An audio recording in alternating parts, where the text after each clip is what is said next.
everyone fits into that category. But to do our job well, there's a few things we need, and they all cost money. Any form of motorsport costs money. Staff, we need to build capacity, safety, training, sport development, programs, all of these things cost money. And we have the FIA, of course, and their support, but realistically, as Christian said this morning, what we want to be able to do is help ASNs develop and commercialise their own assets to a point where they are sustainable and they can fulfil their role over a long period of time. So what are our assets and what do we focus on? We've developed what we call the pyramid of prosperity, or the pyramid of pleasure it can be if you get things right. And the purpose of this is to show that developing your commercial assets and effectively deriving an income that you can reinvest in your sport within your ASN is a process. Whether it's driver training or officials training or whatever it may be, everything's a process. And sometimes we can get a little bit greedy early on. Sometimes we can focus on the wrong things.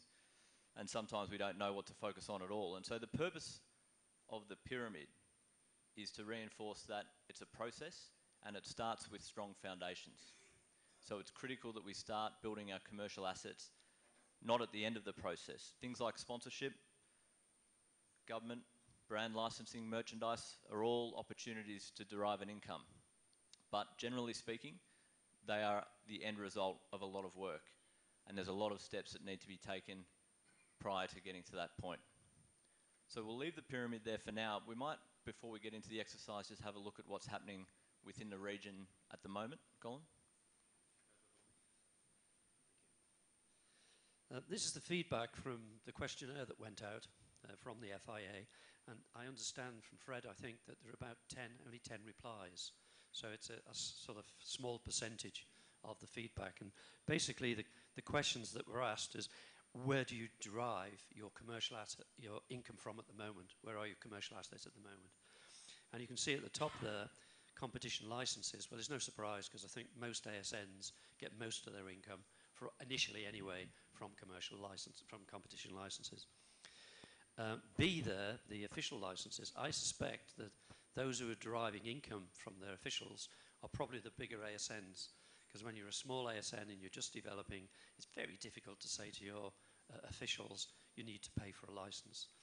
But as time goes by and your ASN grows, the top end of the sport, some officials actually start to earn a living by being clerks or stewards or timekeepers, especially timekeepers. And so there are opportunities for them to pay back on some of the income they get as officials, and you can start to charge for licenses. Event permits, no surprise, we got our income. And there's two championship bars there. D is the permits. So you are charging people, it seems, for issuing championship permits. Track licenses, don't miss an opportunity with track licenses, because people want you to go along and license their track. And they're using that license to do things perhaps like track days or testing, etc. So they're using it as a commercial opportunity. So I charge them when you go out there. Don't just charge for a track license. Charge them a fee to go there and have a look at it in the first place before you issue a license. And then say you've got to do it every 3 years. So you go and charge them again for reviewing their track.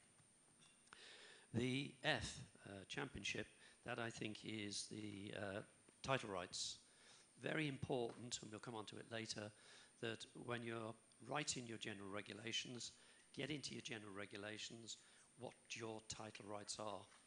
So secure the titles that you want within your general regulations. So if you want a Rwanda Rally Championship, somebody wants to use the word Rwanda, they have to pay for it. You know, that's your right as an ASN. And whichever country you are, all of your championships, your key national championships, put it in the regulations, they belong to you. Doesn't mean you're going to run them, but if somebody wants to come along and do a contract, they have to pay you for that opportunity and make them come back every 3 years. Remind them it's yours, not theirs. And again, if they come back every 3 years and are successful, charge them more, put the price up. And so you start to build, as John was saying, you start to build the income over a period of time. Interesting, there's no insurance commissions noted there, because there are opportunities, and we'll come on to that later, through providing insurance, having a relationship with a broker, of getting some income through commissions, etc. Event sponsorship, I'm pleased to see that actually 50% have event sponsorship. So I'm actually quite pleased with that, actually. You know, you have the basics there already to start off. Thanks, Colin. And you're right, I think most of the foundation pieces are there. Event sponsorship is a very interesting one because normally it's something that comes last. I think it indicates to me that most ASNs are running events themselves, promoting events themselves. Is that the case? No? Not in South Africa? No. Okay. So we're going to do an exercise now because, again, as we said, we want this to be driven by the region and what's happening within your ASN. So a practical exercise, and we'll ask you to form into groups. I think we have 4 flip charts. So 4 groups near the flip charts, and we'll have an expert or moderator to assist with each group. And effectively what we'd like you to do is determine where your ASN currently sits within the pyramid of prosperity. So what stage of development are you at? Where are the areas that you need to currently be working on? Are there some things that you may have missed? What are your ASN's commercial assets? And this is the core of this exercise. Really what we want you to do within your groups on each table is identify what the elements of your business, of your organisation, can be commercialised. So from what can you derive an income? And again, we're speaking a lot about money and income and things like this, but keeping in mind we need to do this in order to reinvest in the sport to fulfil our role as an ASN. And which of the assets that you identify or potential assets within your ASN are you already commercialising? So licensing is an interesting one, and we'll speak about licensing tomorrow. Who charges for an official's licence? Any ASNs in the room charge for an official's licence? Competition licences? Yeah. So we look at that and we think, okay, well, we don't charge for officials' licences, which I think is good and I agree with, but what other opportunities are there to earn income from your pool of officials, and how will you go about that? So some key questions there. If you can move into your groups now, we might get some help from Andrew, Fred, Colin, possibly Steve if he's around. And what we'll do is we'll give you 10 to 15 minutes and ask you one person from each table to provide a little summary on behalf of all of the ASNs within the table. So think a little bit differently. This might prompt you to give you a few ideas if it loads up. No? Never mind, we'll get that in a minute. Think a little bit differently. Think about the assets of your ASN. Think about the opportunities to commercialise them, what you're currently doing, and where the opportunities are. And in about 10 minutes, we'll come back together and see what's happening within the region.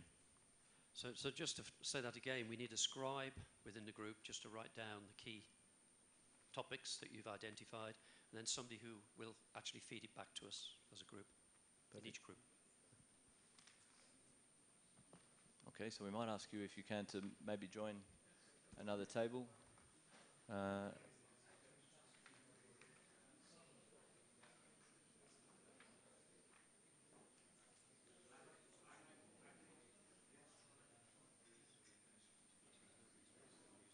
Yeah, that's right. Yeah, yeah, yeah. You can use another. Yeah.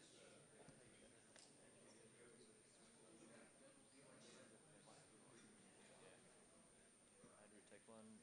Colin and I can take one.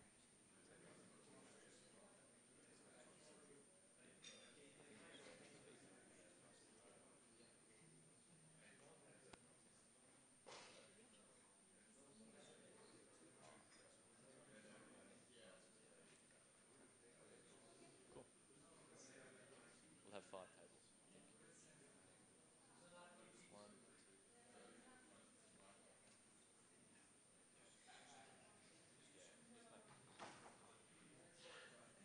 Okay, we might make one more table here, or do you want to join that group as well? You'll join?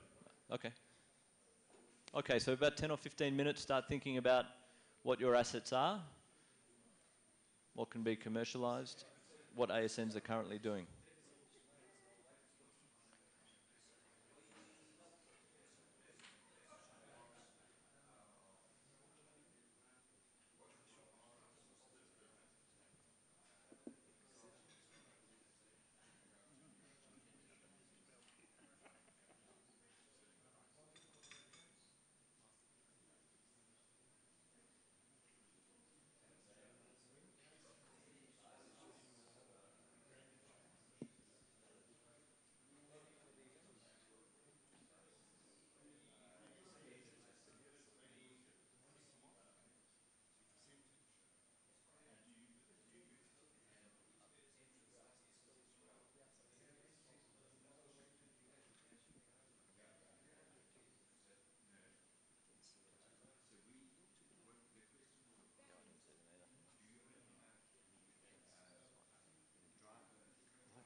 sounds of the FIA.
Okay, couple of minutes. We might, we almost ready?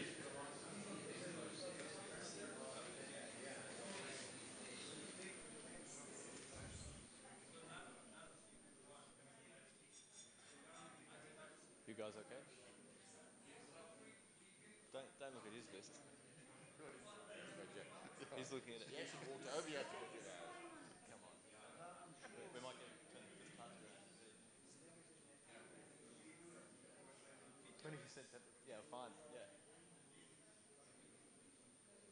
Okay, we might, are we almost there, I think? I know there's a lot of assets, which is good, so we should be making lots of money. Yeah, in a minute or two, we'll get started. Looks like we have one group ready.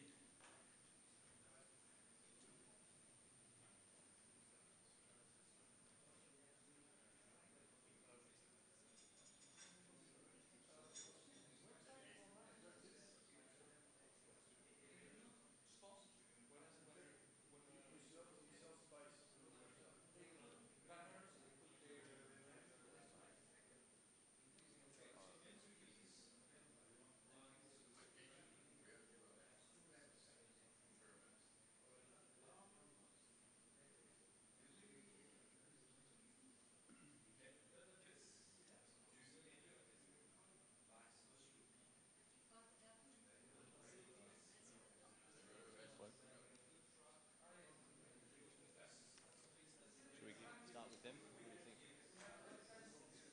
Yeah. What you got?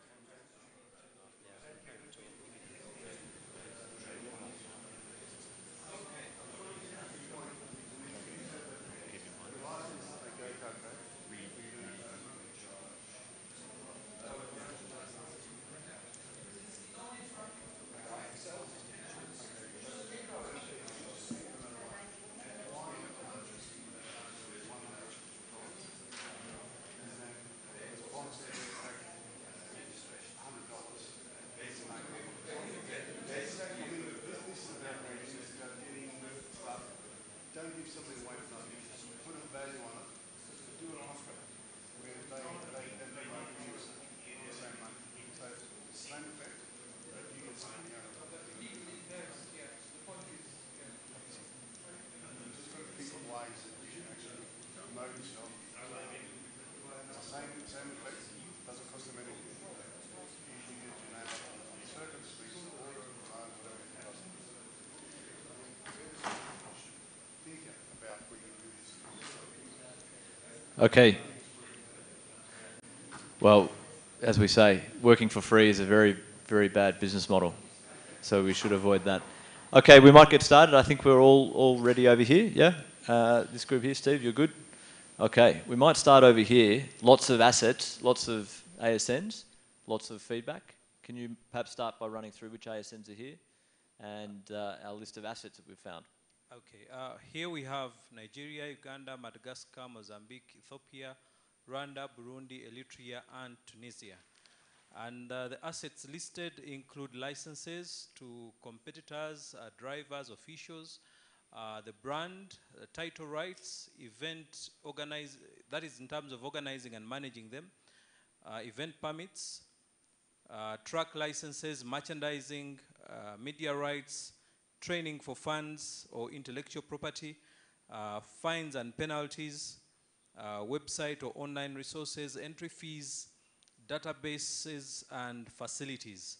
And in terms of the last question that we had, in terms of how many of the ASNs are utilizing all of these, we see that the licenses, 7 of them, the brand, 2 of them, title rights, 2 of them, events organizing and managing, 7,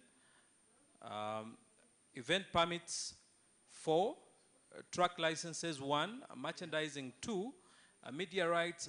It's embarrassing that none of us is attempting that at the moment. Training for funds, 2, fines and penalties, 4, website or online resources, 2, entry fees. All of these people utilize that asset. Database, it's only 1. I think that is Nigeria. And facilities, 4. Okay, it's a good summary. So looking at the pyramid there, it's fair to say based on the numbers of ASNs that are doing some of these core tasks, licensing and events, what phase do you think we're in at the moment, most of the ASNs at the table? I think they are in the first two. Yeah. So a little bit of sponsorship, a little bit of brand licensing. Any government support? Any government funding? Uh, A little bit, yeah? Yeah. You give them? You're being taxed. Well, they do. Well, as Colin said yesterday, nothing comes free. So all of these activities we need to try and capture. So we're probably in the building phase as ASNs, generally speaking. Are there any elements at that foundation level that we think we may have missed as a group? What about club affiliations? Are there local clubs? Mark car clubs? Anyone receiving club affiliation fees? So, and Andrew might speak to this in a second, but one area we need to be smart as ASNs is not try and control everything. We need to regulate things and put structures in place. But let's get some other people to do some work. Try and be a little bit more decentralised. So clubs are a huge opportunity. There's online clubs, but someone mentioned yesterday the Porsche Car Club is just affiliated. Which ASN was that? Fantastic. So what we want to be able to do is provide a structure for clubs to work in and let them run events for us. Let's train their officials. They will provide a steady stream. We know they're car enthusiasts. If they're in the Porsche, we know they've got money too. They do. They don't like spending. Well, if we put something in front of them that they like, they might. So, yeah, absolutely. So it's a conversion process. So again, back to the pyramid, we're looking at building and developing. But let's not get trapped in the idea that we need to do everything as ASNs. And again, I think there was some discussion about the difference between managing events and regulating events. So let's provide a structure and keep in mind a lot of the resources are in the ASN Development Manual and the International Sporting Code is at the top end, but there are resources in place to help us do some of this work. Provide a structure for motorsport rather than try and do everything ourselves. And we might find that we're able to make a little bit more money, charge a fee without doing everything. Any other assets, anything else that was raised, do you think?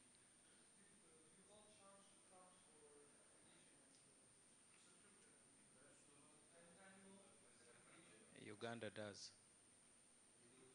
So the question was, is there an annual affiliation fee or subscription for clubs?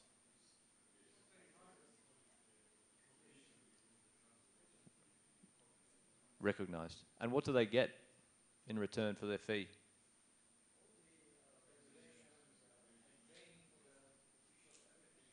You're laughing because they don't get much, do they? Clubs can apply for a permit. Yeah, yeah. So good opportunity there, not just to derive income from the clubs, but I mean, we know at CAMS, we have 581 affiliated clubs, okay? But we know for every $1 in club affiliation revenue, the affiliations are very cheap. We get $16 in license revenue. And in between that is the event permitting process. So clubs, to be honest, you would do it for free, but we don't need to. So it's all about building that base again. So that's probably one that we've missed, but it's an important part. Our board is very intent to not overcharge clubs because again, it's a development exercise, but it's about giving other organisations within our region the opportunity to grow and doing some of the work so we can scale.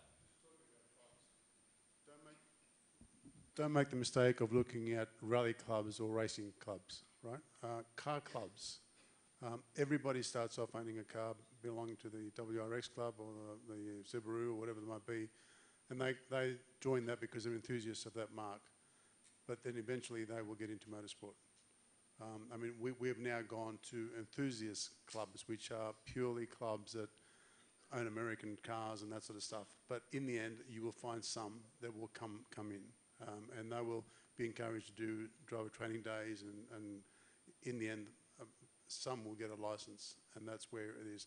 It is a lot easier to convert people that drive cars into competitors than people that you don't know. So it's very very good to have a look at the car clubs. They make, I mean, we've got how many? 580. The MSA has got about 750. And they organise, we as CAMS organise 2 events, the F1 and the WRC. Everything else is organised by our car clubs. So again, decentralising, and what's the role, again, looking at the pyramid? Training. So why is training part of an assets pyramid? Because we can train people to fulfil those officiating roles. If we've got officials who are trained, we can charge a permit fee, okay? And the sport continues to grow. So, and that's why I was interested with the amount of sponsorship revenue. I thought, okay, well, direct sponsorship related to events means that the ASNs within the room are promoting the events, which is good to have sponsorship, but it's also a volatile, volatile source of income. Steve, your table? All right, so at this table we had Tanzania, Kenya, Zambia and Zimbabwe. And we'll just start off with Tanzania. So Tanzania obviously have competitors' licenses, but the one thing that we did notice amongst the table is that not all of the ASNs are licensing commercial entrants separately from the competitors. So as soon as the entrant differs from the driver, co-driver, So a team. there should be if there's a team entry, it should have a different license, and that's a potential source of additional revenue. Yeah. So some do, some don't. Cross-border fees, which was quite an interesting one. So Tanzania charge their friends across the border when they run a regional event that comes through their country. They charge them a daily fee when they're in the country, so cross-border fees. Penalties and fines. Commissions on insurances, so all of the events, etc., are insured through the ASN, and the ASN earns a commission on that insurance. Can I just jump in there, Steve? Which ASNs have a similar structure in which they provide insurance for events, competitors, or license holders? South Africa does, Zimbabwe does, Kenya, Namibia, yeah. Yes, and permits, yeah. So established ASNs, generally speaking, are doing this around the world, and it's a significant opportunity. Not easy to acquire insurance to start with, but that is one of the tangible benefits that you can provide to your members and member clubs is insurance, because it's a dangerous sport. Then also permit fees on a per competitor basis as well as an event basis. Magazine advertising. Kenya, largely the same as TZ, but without the cross-border fees. They pay them, they don't charge them. Maybe Tanzania runs an event in your country and you can earn the money back. Kenya earn income from video rights to events and from sponsorships. But they're missing the entrance license. Zambia, again, no cross-border. They take 20% of every entry fee. Okay. They earn some spectator fees as well, so that's slightly different. Zimbabwe take a percentage of gate proceeds. Is that for events that you promote or regulate, everything, across the board, in addition to a permit fee? That's good. Yep. And you go out there and count them yourself, or they? Yeah, I'm sure you do. That's good. Yeah, I haven't heard that before. Zimbabwe also charge championship fees to their clubs. So if their clubs want to run a championship, they pay a fee to the ASN. Club affiliation fees. They're also in the fortunate position of having an ambulance, so they charge ambulance hire to their various clubs where they provide ambulances for an event. You're really ringing them. And they also earn insurance commissions. And then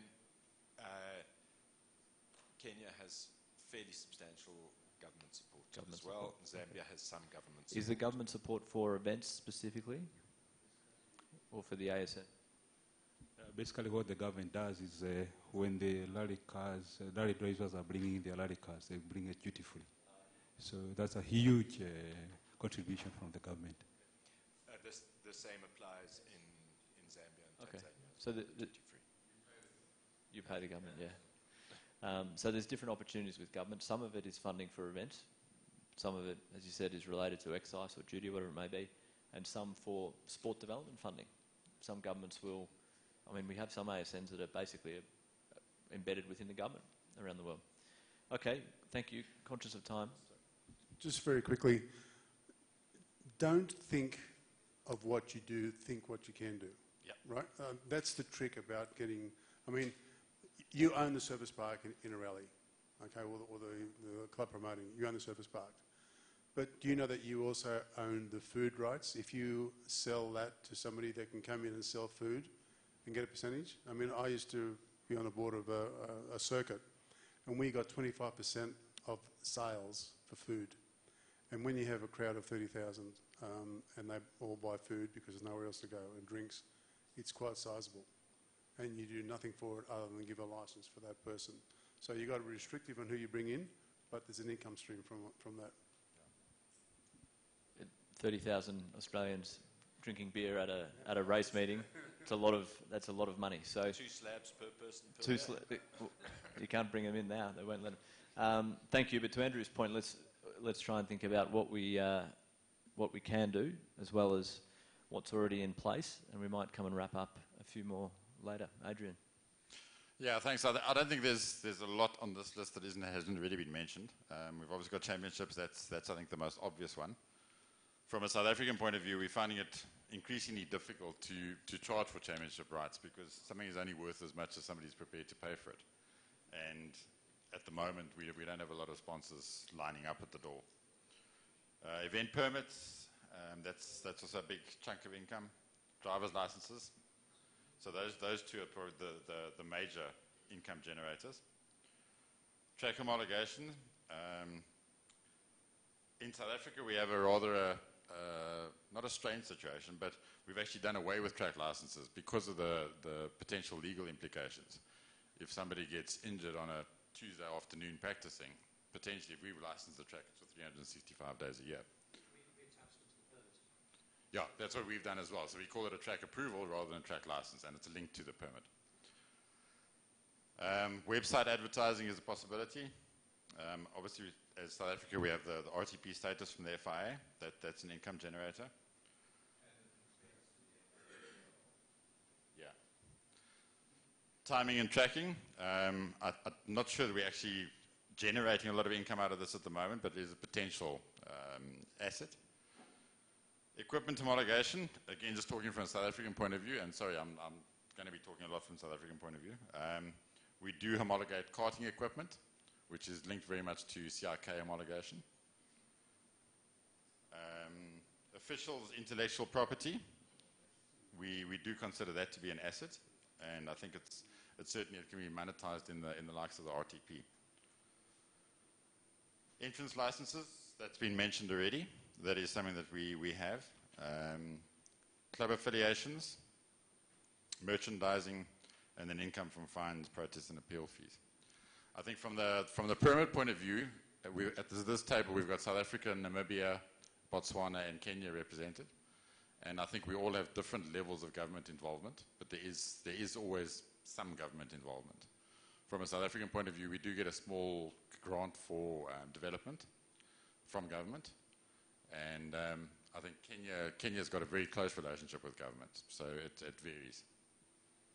Great. Okay. Thanks, Adrian. One very good point there is the homologation of equipment. And can we ask how many other ASNs are doing that, including vehicles? Is anyone logbooking vehicles? Yeah. So there's an opportunity there as well. So on a global level, if we look at what the FIA is doing, and we know it can seem significant at different stages, but let's look to take the structures that are in place and replicate them on a national level.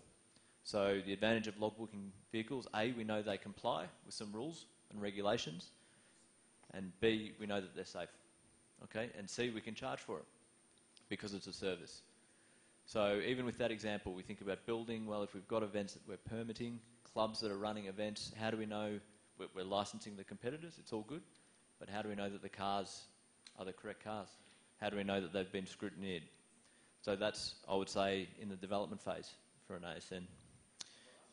From the Zambian perspective is all the drivers who bring, because we have this duty-free status from government bringing in, but then if he is bringing in some spares, they pay us a fee for that, which comes directly to us. You know, the clearance and everything, yeah. Does the government charge it and pass it to you, or you charge it? Yeah, okay. So any equipment, any cars that come in? Yeah, great. Wow. So like a visa for equipment? Yeah. So what, just to summarise again, each table, where do you think, where are we in the pyramid? I know there's a disparity probably with the ASNs. You're a very developed ASN, obviously, and about growth.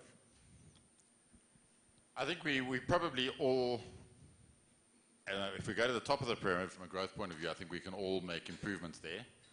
And then obviously it just varies around the table as to where about we are on the other levels. But I think growth is certainly something that we all need sponsorship, government, we can all improve. Yeah. And the point of growth, again, when we get to that level, and as we said, it's a foundation, but what we want to try and do, as much as we've spoken about deriving income from our membership base, we don't want to tax them if we can avoid it, okay? We've spoken about how expensive it is to compete in motorsport, so the more money that we can derive from sources other than our own members, the better we are, okay? So some great stuff, particularly I think from Zimbabwe, seem to have captured or provide a whole range of services in addition to the core services to capture a bigger share of wallet, to use an American phrase. We want a big share of wallet from our members, but what's even better is if we can derive income from outside our sport, bring it in, and subsidise our sport. And I think that's the aim when we get to that growth phase. The MSA, for instance, I know Colin's mentioned before, a lot of their revenue comes from investments. So they're able to run a $0 budget, effectively. So everything they earn each year goes back into administering the sport, developing the sport. Any profit comes from outside. So it's a great position to be in. It is attainable, but it does take some time. We'll wrap up quickly because I know we have the family photo, unless there's any more quick comments. I just want to say that, you know, when everybody identified where they were, it seems that most of our ASNs in Africa are in the build stage. We are right at the bottom of the pyramid. Maybe a few established ASNs are on the borderline between build and develop. Probably, in my opinion, South Africa is in the develop stage and on the borderline with the grow stage. But what I'm saying is, what this exercise has identified is we are at the bottom of the pyramid. How long is it going to take us as Africans to come into the developed stage? That's what every ASN has to aspire to. You have to start working. Now, again, I mentioned that there are opportunities to learn whereby experts can come to you and bring you into different stages. So we must all aspire to go higher. Yeah, championship fees, and Andrew might talk to this, but thanks Verinda, one very important element of the development phase are championship fees. So our responsibility as ASNs is to manage the sport within our country, and the pinnacle of that should be national championships. I know we spend a lot of time talking about regional rallying today, but there's an opportunity to derive an income by providing services to commercial promoters who are running championships, and obviously you guys are doing this. But as ASNs, we own them. The same as the FIA owns the World Formula One Championship, the World Rally Championship. As ASNs, the Ugandan Rally Championship is an asset. Without promoting it, the name itself, from what I understand, Colin, the MSA derives an income purely from the name of the British Grand Prix. We not only have British, we're fortunate because we also charge for English, Scottish, Northern Ireland and Welsh. So we charge for them all. So one important point is, quite seriously, to look at legally what you do own, what championship names you own. So we can provide some services to anyone who might come along and pay you a fee and say that they want to manage an event or a championship. And that's an important point. It's not yours until you register it. So have a look at what you own, register the names, so you can actually, maybe not tomorrow, but next year or the year after, you may get able to get income from your championships. I mean, our income from championships in Australia is 40% of what our income is from championships. It's quite a sizable amount.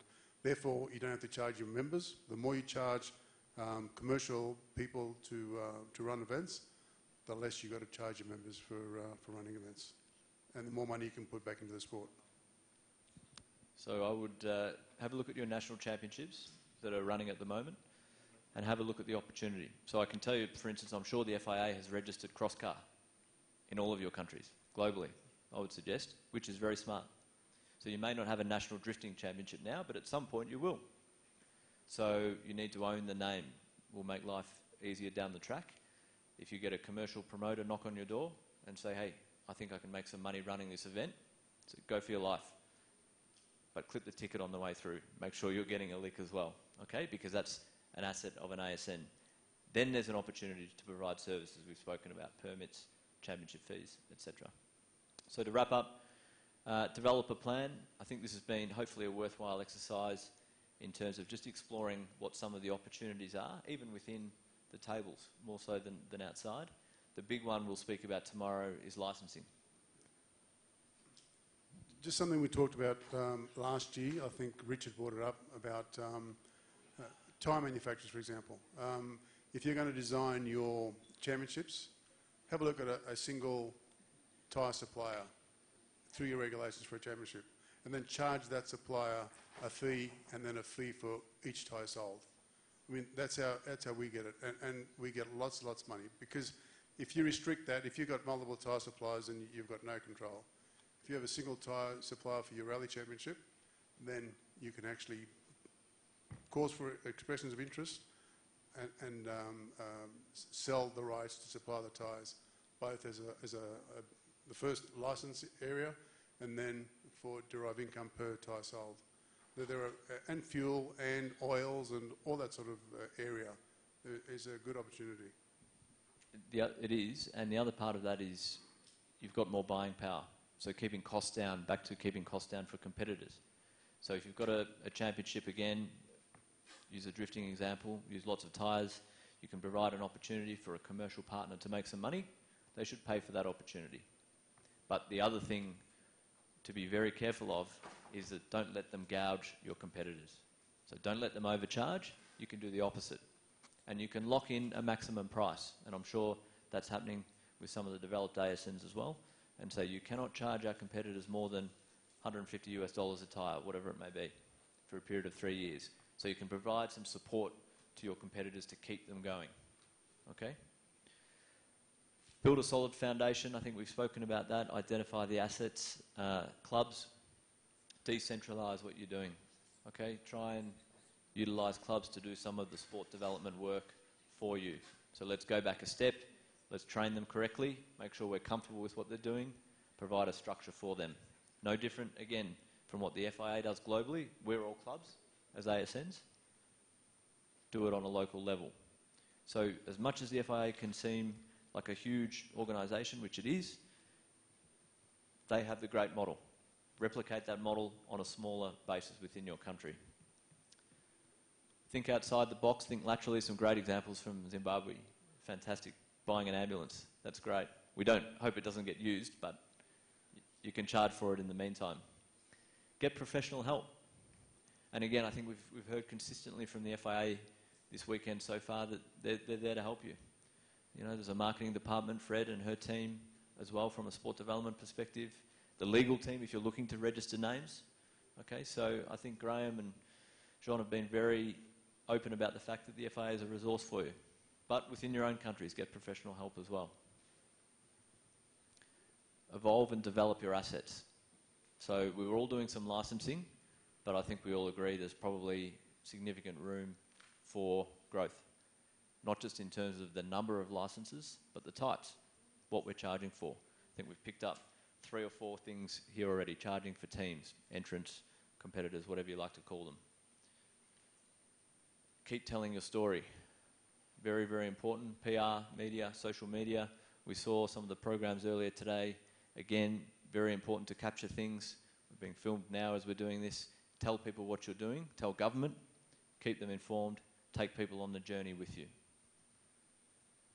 Showcase your ASN and your sport as a whole. Keep yourself informed and produce and display evidence of value. Very important with government particularly. Okay, so even an event like this, everyone's travelled here. Very important to go back and show that we are connected to a global network, that we can work within different countries, that motorsport is a huge sport. We're all part of that family. And always aim to grow. There's always room for more. And I think that the developing ASNs would agree, whether it's CAMS or the MSA, South African MSA, there's always an opportunity for more. And again, our aim is not to make money, to make profit. It's to make more money to reinvest in the sport and grow the sport. Okay, so it's a means to an end. Anything else, Andrew, to sum up before we finish up? No, you're good? Okay, I think that's it. Thank you. And thanks, Colin. Fred, I think we have something else before our photo. Yes, very quickly. Then I just invite you to applaud Colin and John for this session. Just ask my team to remove the flip charts, and I need pictures of each flip chart of the results from the discussion that we have to record it and use it for next year to see and evaluate the progress that you made during the year on that matter. So that's completely different subject, and it's not a part of the Congress, but we agreed that the mobility working group, which is held these days, they can present the main outcomes for a few minutes. Also, why we were thinking that it's a good opportunity is that, and it was also in the speech of the President this morning, that we try to encourage that mobility and sport clubs can work in just close collaboration and identify the synergies between mobility and sport. Also because we have next year the Combine conference. It has not been announced yet, but the plan is to do an FIA conference with both mobility and sport at the same time in South Africa, and we will start with the Congress in the same place. So that's why I think it's a very good opportunity to think about the common items, the common project, and how the mobility and sport can better work together. So I invite Simon just to come here, and please just, Jean-Todt is waiting for us, because after that, please stay here. We'll have the family picture, and we'll have little things few housekeeping points to hear. Thank you, Simon. Thank you very much. First of all, let me say to Christian and Surinta, thank you very much for giving us this opportunity to present our path as mobility. Without any wasting time, I'll call upon Jeff to take you through what we have done as mobility ever since I took over the presidency of ACTA. Jeff. Good afternoon, everybody. Thank you. We're going to just be quick and brief, and you can always chat us afterwards if you would like to. Basically, we're looking at, we've been on a growth path for ACTA, and we decided in 2016 that there was a need to really get ACTA up and running and get moving from walk to talk. And some of the areas was looking at proper and true regional integration, best practices, standards sharing, didn't want to reinvent the wheel, and key aspect was to assist the smaller clubs to leapfrog. So I think some of you have the same challenge in motorsport, is that we have very small, tiny clubs, and we have very well-developed clubs, and how do we then benefit and get everybody up onto the same playing fields? So looking at the Vision 2030 strategy was how do we help the smaller clubs to leapfrog and move forward. So we looked at talking to walking, and we said that we have to start making things happen. It's no use just talking every time we go to a meeting or to a conference, etc., but actually put things in. So we've aligned a focus on road safety and aligned with the UN SDGs.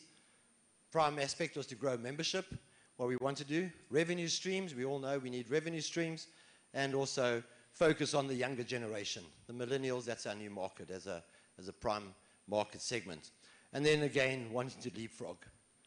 Through the workshops that we've had, we've broken the region up into 2 sub-regions. We've got the southern region and the eastern region, and once West Africa and Central Africa come on board and we get some mobility clubs from that area, they'll start having their own sub-regions. So we've looked at how we've changed. Just a quick one, our journey thus far and where we've come from. 2016, we needed to grow. A new chairperson was appointed, which was Simon, and he's had the will to get things really going and motivated the clubs to participate. 2017, all the clubs completed business plans and a Vision 2030 readiness analysis. Are we ready, and what do we have to do today to be in business in 2030? From that, we then went to a Vision 2030 workshop in Johannesburg. 2 days we spent there and workshopped, and we put the parameters of how do we move forward to be still in business in 2030. And during the year, we developed a strategic business plan, and that was approved at the AGA last year in Paris. We then had in Nairobi a second workshop, which was again how it's putting actions into place, and we developed 3 key strategic projects that we wanted to focus on, and this has all been funded by the club. So the clubs have paid their own way for the workshops to show the commitment that we have to make things happen. We've also in this year developed a memorandum of understanding between the clubs of how we move forward and how we collaborate and utilize IP and technology and stuff of clubs. And then today we've had a project review workshop, which was just a checkpoint to see where we are and what we've achieved. So just quickly, we've done the business plan, the strategic plan. We come up with a whole 3-year plan of different projects that we can do, and we focused this year on driver training, road safety for ACTA, and then second-hand vehicle markets. So those are our key things. We've been doing research. And then we've had the Kigali workshop. We had some very good outcomes today. It was a worthwhile session, long day. And as I said, the MOU has been signed. So it's allowed us to proceed with the implementation of the projects. So are there synergies? Last slide. It's the first time that the reason why Simon wanted to do it with you guys, it's the first time to have us together. And it's always something that's been wanted to be done is to go. So why are there some synergies? Unity is strength. Africa is rising. Africa is the new hotpot. Investments are starting to happen in Africa. We've got emerging middle class, and 60% of the population in Africa are the youth.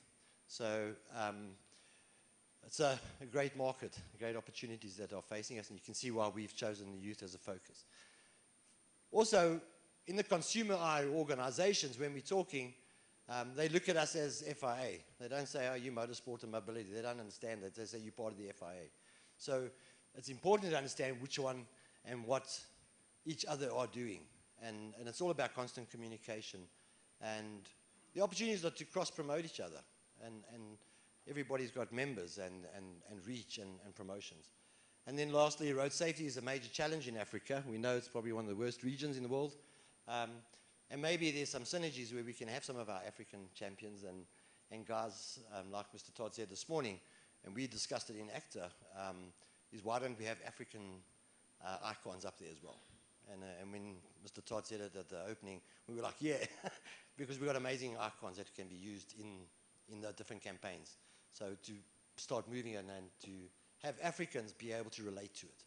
So that's in a nutshell, just to give you a quick where we are with ACTA and where we're moving to. And we, at the AGA, we're going to be presenting some good stuff already. So some of the implementations.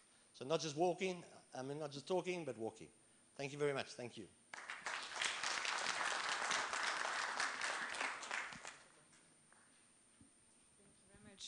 Thanks a lot. So if this presentation and the different ideas shared with you on the mobility side could be interesting and in terms of the development of your club, I mean, we are pleased to hear about that and to work on that purpose for preparing the next session.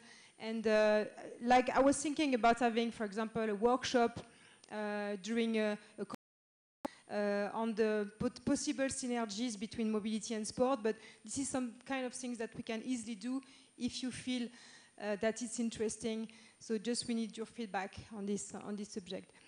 So now we just organize with Tracy the family picture. So we are at the end of the day.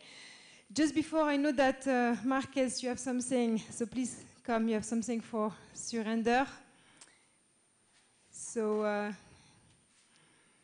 they asked me to,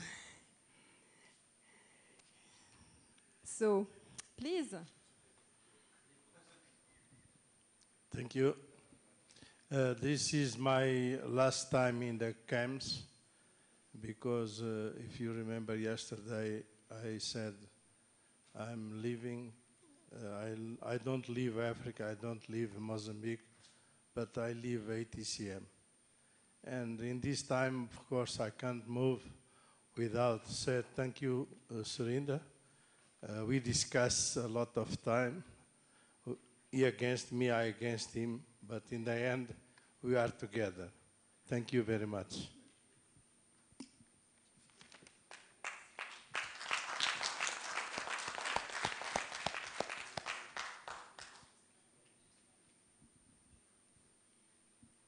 It's a plaque. The ATCM committee, in this moment of farewell, would like to bid you farewell and thank you for your cooperation during our term. Thank you very much. Thank you.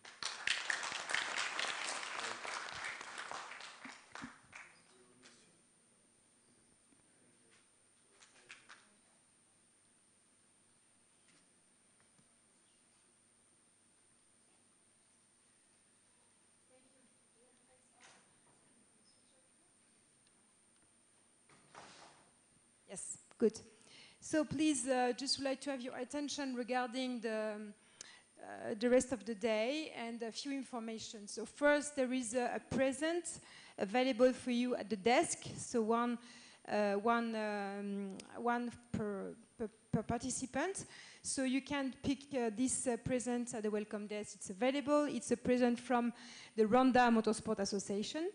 So you can thank Christian tonight when you will see him.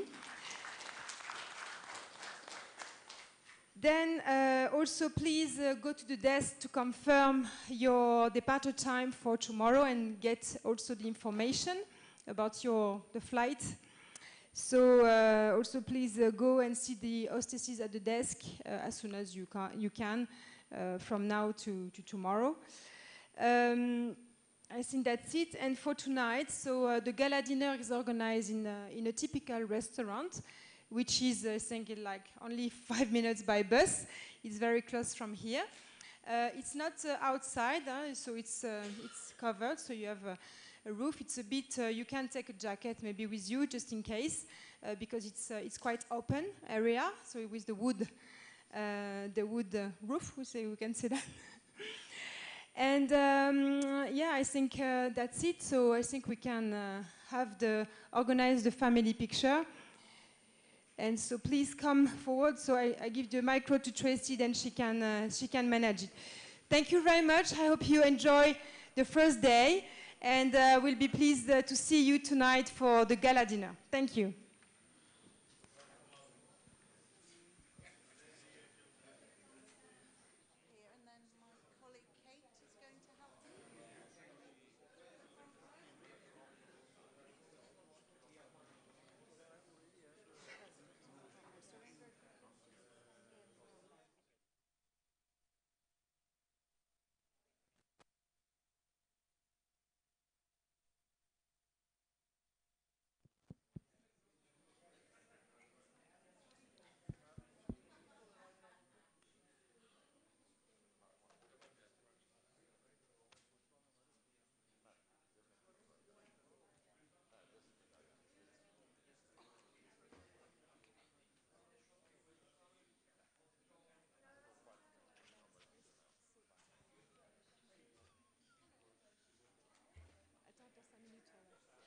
Just the last information.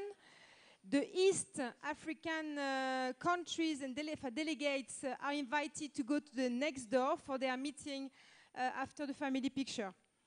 Okay?